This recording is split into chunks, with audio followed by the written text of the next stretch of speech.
ఒక్క రోజులో మళ్ళీ 20 సోప్స్ అయితే అయిపోయినాయి మావా.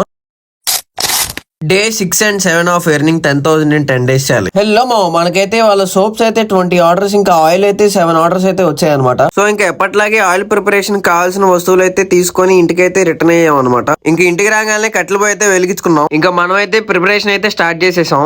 మనం ప్రిపేర్ చేసే సోప్స్ లో గానీ ఆయిల్ లో గానీ ఒక్క కెమికల్ ఆర్ ఒక్క ప్రిజర్వేటివ్ ఉన్నట్టు గానీ నువ్వు గనక ప్రూవ్ చేస్తే నువ్వు నీ డబ్బులు మొత్తం నీకు రిటర్న్ వేసేస్తా. చాలా మంది ఆయిల్ అండ్ సోప్స్ అయితే రీఆర్డర్ చేసుకుంటున్నారు మామ. మన దగ్గర ఇంకా బట్టతలు ఉన్న వాళ్ళకి హెయిర్ రీగ్రోత్ అవడానికి అయితే ఆయిల్ కూడా ఉంది. అది సపరేట్ ఆయిల్. నాకు డిఎం చేయండి, ఎలా ఆర్డర్ చేసుకోవాలో చెప్తాను మీకు అది. అండ్ బట్టతలకు వాడాల్సిన హెయిర్ ఆయిల్ అయితే నేనైతే నెక్స్ట్ వీడియోలో పోస్ట్ చేస్తాను, ఎలా ప్రిపేర్ చేస్తాము అని. ఇంకా మన దగ్గర skin whitening soaps and tan removal soaps available లో ఉన్నాయి. అవి ఎవరు ఆర్డర్ ఇస్తారో వాళ్ళ వరకు అయితేనే చేస్తాం అనమాట. ఒక్క సోప్సే కాదు మామ, ఆయిల్ కూడా అంతే. నువ్వు ఒక్క ఆర్డర్ ఇచ్చినా 100 ఆర్డర్లు ఇచ్చినా సరే అప్పటికప్పుడు ప్రిపేర్ చేసి అయితేనే పంపిస్తాము. కింద నా వాట్సాప్ నంబర్ ఇస్తాను మామ, అక్కడైతే హాయ్ అని పెట్టు. నువ్వు ఎలా ఆర్డర్ చేసుకోవాలో నేనే నీకు అక్కడ చెప్తాను. ఇంకా ఈ 2 days సేల్ వచ్చేసి 4,985 రూపీస్. ఇంకా మనమైతే అన్ని ప్యాక్ చేసుకుని డెలివరీకి అయితే ఇచ్చేసాం. ఇంకా మిగతా అప్డేట్స్ కోసం ఫాలో చేసి లైక్ చేయమా.